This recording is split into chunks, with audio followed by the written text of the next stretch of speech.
Hi, loves, and welcome to the With Love Always podcast, a podcast to help you live the life you were created for. We are your hosts and your friends, Bree and Marissa, and we're so grateful you're here. We pray you listen and leave feeling more inspired, encouraged, and uplifted. Hey guys, welcome back to another episode. We are so grateful as always that you are tuning in to the friendship. For today's episode, this is mainly for my single ladies out there. Anyone who's feeling a little discouraged in your singleness, I pray you listen up to this episode because we are going to talk all about singleness and all about the gift of savoring your singleness. Whether you look at your singleness as a gift or not, I pray that by the end of this episode, you are walking away a little more encouraged. So without further ado, let's dive into singleness and our perspectives, our hopes, and our ultimate joy in encouraging you in this topic today.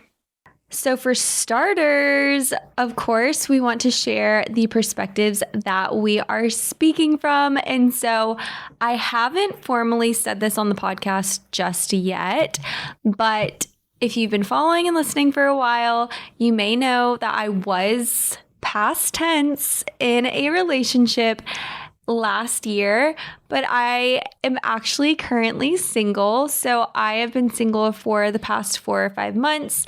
And this is actually my first time really formally announcing that on the podcast. I know my friends who keep up with me on social media have already picked up on it. Context clues. Context clues. You guys are so smart. But yes, I am very, very, very single. And I have actually not gone on a date since my breakup until today, which I will talk about on the podcast. I went on my first date since my breakup, and it was so lovely, and I will share more about that later on. But yeah, I am currently single, very, very single. And I wanted to speak on singleness as someone who is newly single again, I guess you could say, even though it feels like I've been single for a while. I really was feeling so on fire to speak on this topic because I think as someone who was just in a relationship and is now single again, and how much hope we can just put into, you know, when there's a prospect or there's like a hope and a promise of what something could be if you feel like you're one step closer to marriage and then you're not. It can feel discouraging, but I feel like God has been really kind and really refreshing my perspective as someone who's entering back into the gift of singleness, of thinking, wow, there's such beauty and such opportunity for singleness to be a really encouraging season in chapter of your life. And so I wanted to speak from that perspective as a single woman who is still waiting on my promise and is still very hopeful and excited for the good gift of marriage to come. And so that is my perspective I'm speaking on and from. Marissa's is very different than mine. It's more steady than mine. I am married, and I've been married for 5 years now, which is so crazy. Crazy. I never thought I was going to get married young, and then God just surprised me. And all of my closest friends, the reason why I do feel like I can speak a little bit on this is because almost all of my closest friends are single. So I am there with them in the dating moments and stories and navigating all of that. So I'm very aware of what's happening in dating. And she's in the know. with all the thoughts of singleness and everything that comes with that. So we're going to be spilling our hearts today. Yeah. And oh my gosh, Marissa has seen me through it. She has seen me through it. Like, yeah, all of the dates I've gone on, the heartaches, the confusion, and this is why it's so special, I think, and so sacred that you have both of our perspectives, me as a single woman, Marissa as a married woman, because there's just a level of sound advice and also experienced advice that you provide, but then also experienced advice and encouragement that I provide, being someone who's still in it, but then being on someone who is also living in the blessing and in the hope of what I imagine all of us single ladies are hoping for and dreaming of and anticipating. And yeah, I can attest for myself as someone who has walked through so many different moments of my singleness of excited, discouraged, heartbroken, confused, and processed all these things with Marissa, there's something really powerful about having a perspective that is not from someone who's also in your singleness with you, but actually is on the other side of that blessing. So really excited for all the wisdom that you'll share and excited to encourage you guys through my experience of being right here with you guys. So truly my greatest hope and the greatest encouragement I just want to share with you guys today is that your singleness is meant to be savored. It's meant to be truly a gift. And I feel like that is something that we hear as singles so often, and maybe it feels like it's even said to the point that you feel like it's overdone, of like, singleness is a gift, singleness is a gift. You're like, what does that even mean?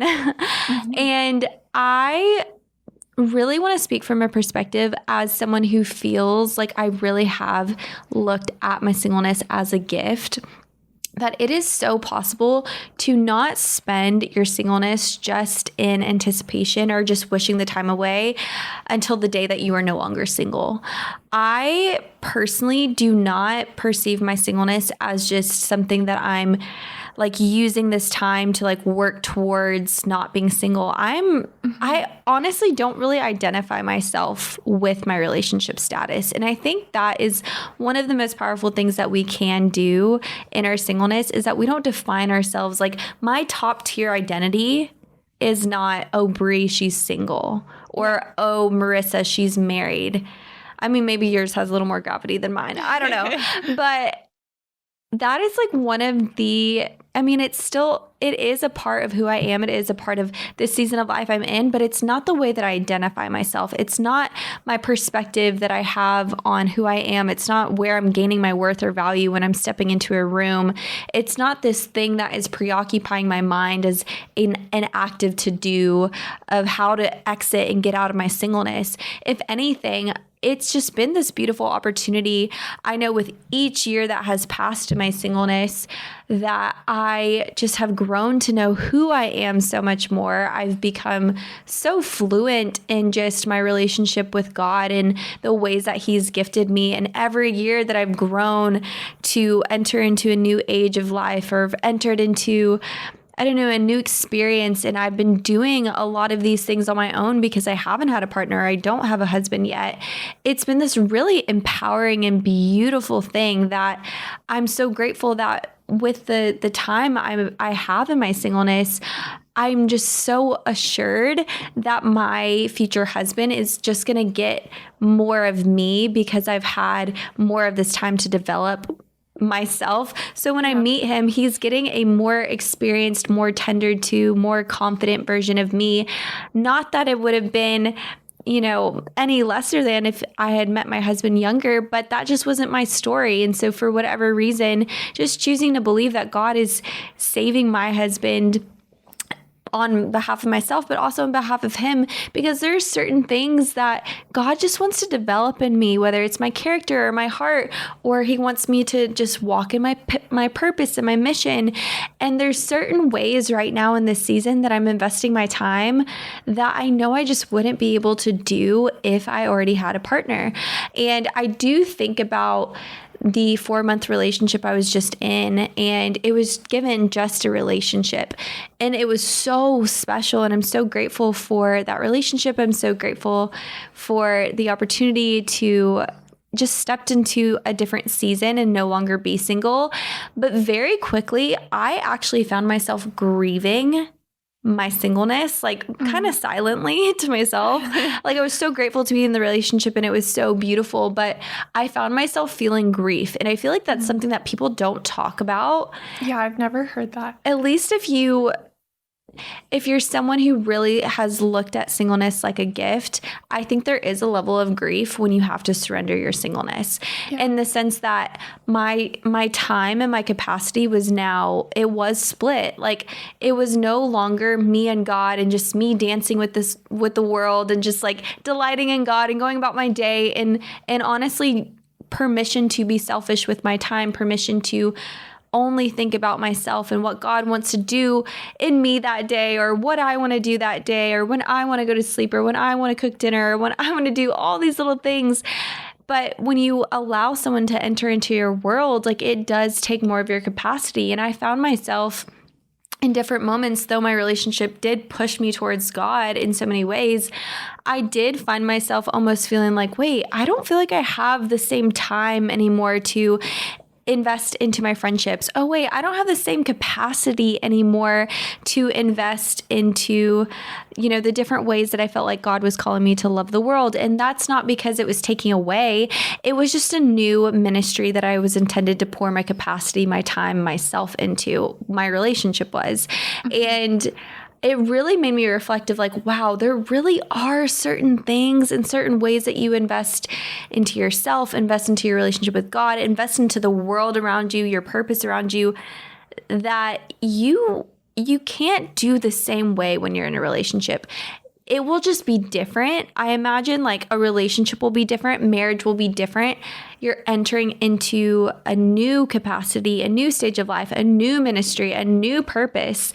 But it made me really realize and really cherish of like, wow, God, I actually do see there's a reason why you allowed me to enter back into singleness, because there's things I still need to accomplish with undevoted time and attention to that right now, I cannot yet have my attention divided unless someone is absolutely propelling me and building me up and really is the one that God has set aside for me. I just don't have the capacity to give myself away for anything less than God's absolute gift for my lifetime. And so I don't know. Like I said, I experienced a lot of inward grief when I entered into my relationship, not because it wasn't a blessing, but because I really wrestled with no longer being single, because I cherished my singleness so much. And so that would be my greatest commission to anyone who's single is I don't know, look at your life, look at the way that you can take a hold of your life, your time, your capacity. What are things that you can do now that you may not be able to do when your time is split, or your capacity is divided, or your devotion is spent on your partner and no longer on your friendships, or no longer on all these other things in the world. Like, I think it's really, really special and really sweet to have the time that you do to invest in yourself, invest in your relationship with God, and invest into your purpose. Yeah, and I so agree. I love that you titled this Savoring Singleness, because I feel like with all my friends that are married, we all have this consensus that our time of singleness, however long or short, was so precious, but we didn't really savor it. We didn't really delight in it until after it was gone. And then now looking back, we're like, wow, that was so special. Like, to have undivided attention, time, capacity to pour into people, to invest in ourselves and our identity and our relationship with God, to be formed as a human and let God form us. Like, there are so many transformational things that happen. And I think it's so easy to get ahead and you just want to know who's the person that God has for me. Like, I just want to know that I'm going to be married and all of these things, that you just kind of rush through your singleness, or you wait through your singleness. And it really is something that's meant to be savored and cherished. And I really believe it propels you to your purpose and your foundation. And that would be my biggest encouragement is, yes, marriage is so wonderful, but the transformation that happens, it happens alone with the Lord. And yes, I'm still always being formed, but that is something where it's like the most formational things happen when I'm apart from my spouse, and it's like me and the Lord. And that is a lot easier to do when you're in singleness. Yes, it happens in marriage. Yes, it can still happen when you're a mom and all of these things, but it is so much easier and it's in so much abundance in your singleness. And so I look at it and think, that is such a special time. Like, I would not have wanted to meet my husband a moment sooner. And I just think it's such a precious time. And I really hope, like, yes, it's easy to say that from that perspective, but even I feel like Brie can so like affirm that she is someone who, even looking at her life now, I'm like, had she still been in that lovely relationship, like, she she just is thriving now in a way that she just thrives in her singleness. You grow so exponentially, and you just create and you dream and you are propelled and molded by God so beautifully in your singleness. And that is what I want for all of my friends, is that they wouldn't wish it away. They would just absorb and take the extra time and abundance of headspace to let that, like, they have a chance almost to like get ahead in that sense in a way that I could just never compete with because my time is more divided. And so, yeah, I just think it's something to be like so cherished. That's such a powerful perspective. And I think also, like, looking at myself, I like see the ways that God is always refining me, whether it's, my internal world or in my relationships or friendships with others. I have so many moments where I'm like, wow, God, thank you that I'm working this out in a friendship and I'm learning how to confront this now, because this is just one less thing that I will have to struggle with in my marriage. And that is the gift of singleness is, yes, I mean, not from experience, but I know marriage will be work, and I know I will come into my marriage one day very imperfect and will have a lot to discern and work through with my husband. But I have found that the longer I'm single, the more that God has brought attention to areas and highlighted those things to me.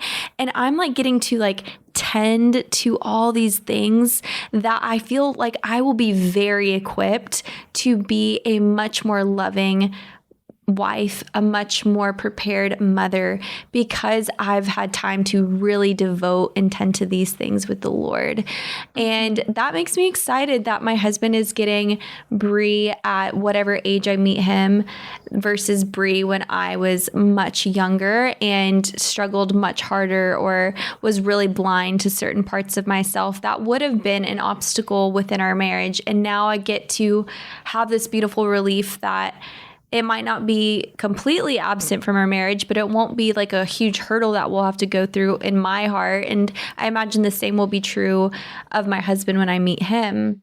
And I think too, like on even a lighter perspective, I think something that I've really cherished in my singleness is I don't have to ask for permission for anything in my life. Like I'm choosing to go on my trips and travels this year. Like I'm going on a trip for my birthday next month, and I had no one to ask. I had no one's permission I needed to request. Other than God's. I don't have to worry about even like finances or someone else's job or someone else's schedule or desire. I have permission to say yes to anything I want to say yes to. I have permission to be open in the ways that I could only do in my singleness. And I think in a beautiful way, and not in a comparison way, and not in an elevation way. But I look at some of my friends who are maybe even already in the parenthood stage of life. And, even by our same age, I've experienced more in different ways, like through travel or through opportunities or through moving to LA, that some of my friends who are so blessed and so fortunate to have the gift of marriage and children already, they're not experiencing, and they may never experience. And that is okay, because they are in a blessing that I can't wait and I'm anticipating for. But I'm also equally in a blessing that they are no longer in. And so I think that is a perspective shift of what are you doing right now in your singleness that you literally would not be able to do if you were already married or if you were already a parent. And when I think about that, I'm like, wow, God, you knew my heart and my story, and you knew that you had to give me these experiences, because that would be the only thing that would satisfy me once I'm married. Like God knew my story, and he knew that if I were to have been already married and been apart from these experiences, I don't think I would be satisfied with my life. Yeah. And so looking at it in that way of God is just enriching you for your specific heart and what you specifically need to be shaped and to be molded in this life, but also to also be prepared for your partner. I don't know. I think it's really, really intentional. Another thing that I really want to talk on is the power of really retraining your mind in your singleness. And I think you will either default to, well, I don't think you'll ever default to seeing your singleness as like God's protection. I think that's something that you have to retrain your mind in. But I think it's so easy to default our mindset around singleness as having this scarcity mindset and having this like big well of fear that we're like never going to get married and that the dating scene is the worst and that there's no men left in this world that you are interested in. And trust me, I've spoken those narratives before myself a million times. And I think just the practical discouragement, whether you are dating a lot or you're on a dating app and you're going on a lot of dates or you're just going on a lot of dates in general, or whether you feel like you're literally not going on dates at all, or you're getting asked out by guys that you're just not interested in, and you're asking yourself, why is it always the guy I'm not interested in? What's going on? And I think that's where you have the opportunity to choose your mindset. Are you going to view it as scarcity mindset? Are you going to wallow in this feeling that there's no hope? Or are you going to view it as God's protection? And I think viewing things as God's protection is where you have to be so proactive, because I think our flesh is weak, our spirits are weak, we grow weary very fast, and we can look at everything as a scarcity mindset. There's not enough men in this world. Men are not asking women out anymore, which is, I think there is something happening in the spirit where I think men are under attack more than ever. But why do we hold these mindsets around singleness as if it is like impossible for things to change? Like it is literally this, I don't know, obsolete, sad, dreadful thing that we're single and that the dating world's so hard. I don't know. I think for myself, I just refuse to look at it that way because we serve a God of impossible things. Everything is easy to God. Are you kidding me? Like, God is so beyond what is happening in our social media culture. He's so beyond what's happening to men because of dating apps. Like, he's so beyond all of the discouragement. He is a God that does impossible things. Everything is easy for him. He's beyond, in my eyes, location. Maybe my husband lives in LA. Maybe he doesn't. Maybe he lives around the world. And it doesn't matter to God because he's still my husband and he's still going to bring me at the most opportune time. And I think the more that you view, you know, whether it's your lack of dates or your failed dates as God's protection, the more that you view that you're still single because God's protecting you for what is the best for you, the more encouraged you will feel. Mm-hmm. And I think this is a very practical, you know, example of that. But I have been praying, and Marissa knows this too. I've been praying like, okay, God, I want to go on dates. I want to get asked out. And I'm just praying that it doesn't even have to be with my husband, but I just, since my breakup, have wanted and desired to go on dates. I wanted to open myself up again and just allow myself to be romanced and almost like reactivate that part of me.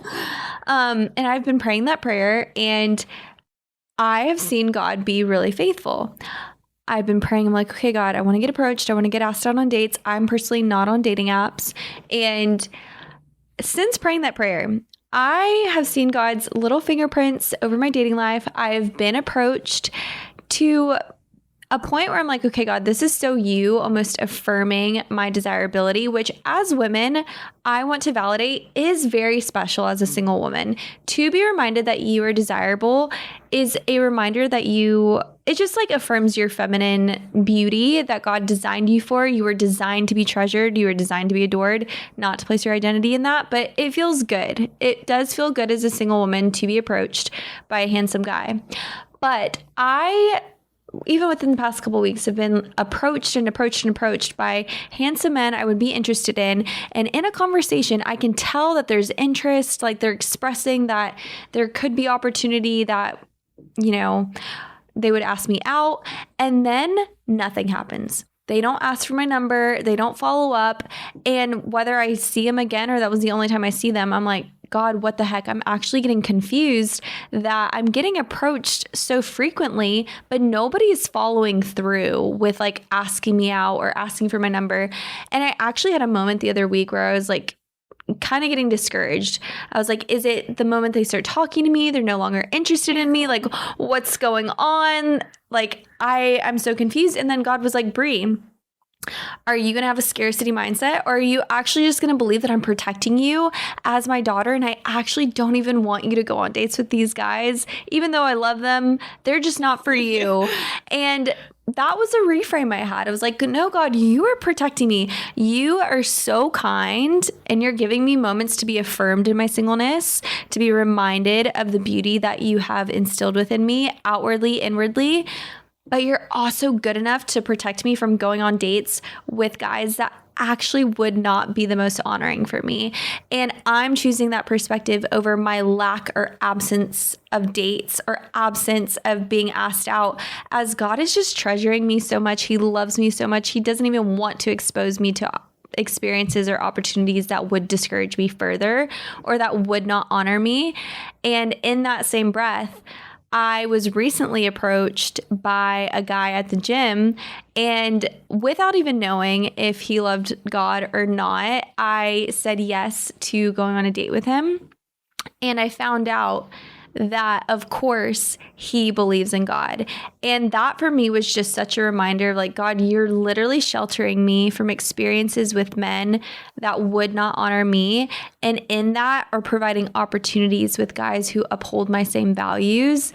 And I don't know, I just felt like that was such a tangible experience where it's like God's protection is so real over our singleness, but you have to choose to believe that that is the reason why things are or aren't happening for you within the dating world. And I think once you begin to actually accept and believe that God has someone for you, when you just accept that, that is going to change the way you interact. You're going to feel permission to not keep these conversations with random guys that are just flirting with you. Like, you just suddenly feel so free. And I feel like you can walk in your worth and identity and believe, I don't have to worry about anything. I don't have to do anything because God has my man for me and it's going to be clear and I don't have to worry about it. And I feel like if people just truly knew that, they would approach their singleness so differently and they would have much better dating experiences, and they would assume that when this amazing godly guy does pursue them, that they're just going to honor that and see what God has in store, whether it's their husband or just a chance to be encouraged and to learn to have a better idea of what you're looking for and to grow.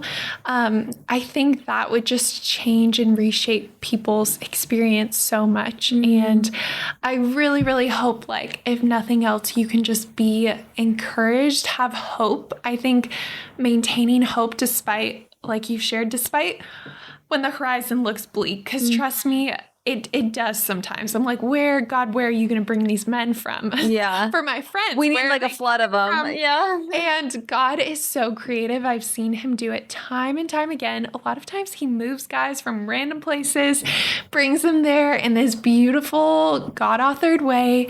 And it is just such a beautiful story and testimony. And I think we just need to encourage ourselves, be reminded of those beautiful stories, see that as hope rather than something to be like, another person met their person. It's like, no, God is in his perfect timing, revealing people's partners in his perfect timing. And if you have not found that yet, it is because there is purpose and reason and intention and protection.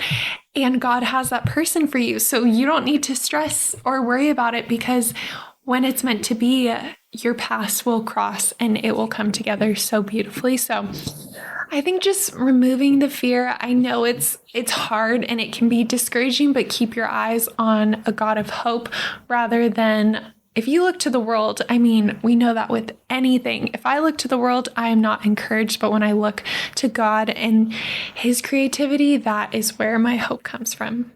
That's so good. And I think that's really the greatest hope that we pray you gain from this conversation, is that you would go from discouraged to encouraged. The only time I really feel discouraged in my singleness is when I mean, there's a multitude of things, but it's when I give myself permission to be entertained by someone who actually is actually not what I want.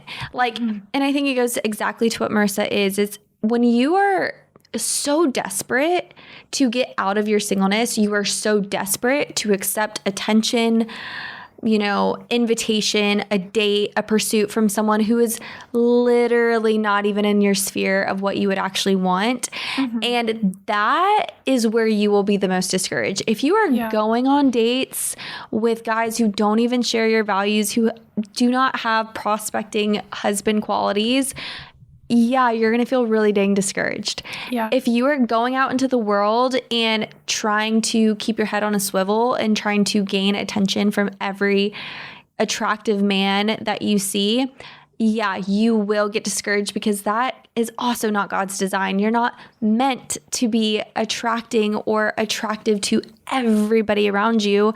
And if you're seeking validation and worth from men, man, reevaluate that. That's what God wants to give you apart from your husband. Like, you want to have worth that is steadfast and anchored and not in necessary or desperate need for someone else. And I find my friends that are the most discouraged in their singleness are truthfully the first to put their worth in what a man thinks of them. And I think where my confidence comes from is I know who I am. Like, I feel beautiful, worthy, enough, capable, all these beautiful descriptors, whether a man is ever encouraging me, complimenting me, noticing me or not. And I don't feel more when I am getting approached, as well as I don't feel less when I'm not. And it's because my identity is not tied into how a man can validate me. And I think that is the thing that's going to anchor you and keep you encouraged. And like I said, it's so much easier said than done. I think that that's so easy to say in the hypothetical, but to be active in that is a totally different thing. But I think just really keeping your eyes fixated on what you actually cherish and want in your husband, not compromising yourself. Don't go learn from me. Don't go on the date with the guy just to go on the date with the guy. Like, if he has, I don't want to say red flags, but if he has values that don't align with you, if there are even ways that he's speaking to you before he ever asks you on a date, if he's not straightforward, if he's not pursuing you well. If he's not intentional, if he's not pursuing you and leading you, it's just not worth your time. If he's not even like capable of making a plan and you're like chasing him down to even like meet up with you, literally don't. And that goes back to the scarcity mindset. There's no scarcity. There's plenty of men in the world. I know it doesn't feel like that. There's plenty. You're going to be fine. If he doesn't make a plan, don't go on the date. And I don't know. I think that's something that for myself is so easy. If I'm not seeing a clear pathway of interest and he's not making it known that he wants to see me, if I'm having to like pull teeth, dropped. Like, I'm not going to pursue it because my husband would never do that to me. He just wouldn't. And that's such a good line. Ask yourself, would my husband do this to me? And if it's a no, then why are we wasting our time? Literally, why are we wasting our time? And I think also in that same breath, just reminding ourselves that you only feel behind when you're comparing your timeline to the world. Like, when I look to my right, to my left, and in this situation, like to my right, if I were to look to my right and be like, well, Marissa's been married 5 years, I'm nowhere close, I could allow that to permeate my mind and I could be so discouraged. But when I really fixate my eyes on the Lord, I'm actually not discouraged at all in my singleness, because my singleness, once again, is not something I'm trying to quickly exit out of. I'm not trying to get out of the season as fast as I can. I'm trying to live my life and pursue the things of God that I'm called to. I'm so full of purpose that honestly, I forget that I'm single sometimes, because it's not my primary source that I'm trying to change in my life. It's not my primary identity. It's not my primary pain. It's just a reality of my relationship status. But I don't know. I have hope that God is going to bless me with my husband. And I believe for all of us that are single, if you want the blessing of the gift of your husband, focus on God. Don't focus on your singleness. Like, And I think that's where we go so wrong. We're so focused on our singleness, like a to-do list of like, okay, I need to try to go on dates. I need to be, I don't know, putting myself out there doing this, but I actually think just focusing on running the race that God has set before you will bring your husband, more than being like, okay, I need to like work at this thing. I feel the most encouraged when I look at the character of God versus the character of men. And so I want this to be your reminder that God already perfectly embodies all of the wonderful gifts that you're looking for in someone else. So don't allow yourself to fixate on the things that are lacking in the dating world, the things that are lacking in the men you're going on dates on, things that are lacking even within yourself. I know for myself, when I just look to God and I'm like, wow, I am a bride, I am beloved. He is perfect to me. He is faithful to me. He is present with me. He is all knowing with me. He sees my deepest, darkest insecurities, and God loves me still. When I fixate my eyes on God so completely, I am so satisfied and so filled in my singleness. And I think that is the greatest encourager to continue to push you forward, more than the men you're going on dates with or the lack of men you're going on dates with. More than anything, looking to God's character as the one that is meant to fill your cup and fill your spirit, and being the model. Like, let God be the model for the men that you are looking to go on dates on. Let God be the model for the husband that you are praying for in your life. And I find for me that really encourages me and keeps my head held so high, and just reminding yourself, if it were up to you, it would already happen. It's up to God. He has a perfect plan. He is authoring, ordaining, moving things around for you on behalf of you that you cannot see yet.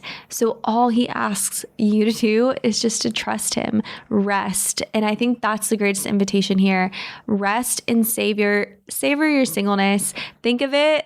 This is going to be so funny, but it's like the word savor literally reminds me of eating a dessert.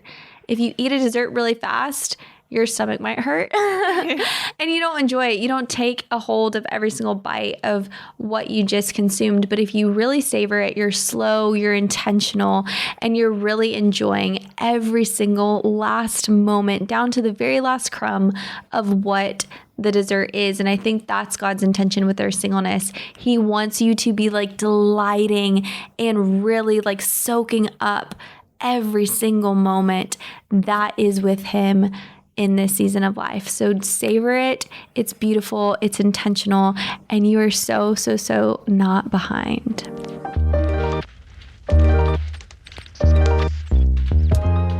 Okay, for this week's Love Notes, we thought it would be fun to stick to this single dating theme of love, and we're going to share fun dates. So Bree's going to kick it off. I feel like she has a really epic, fun date. I feel so blessed. I mean, God has just been really kind. I feel like I've had such a ride in my singleness of like truly some good, beautiful dates, beautiful experiences.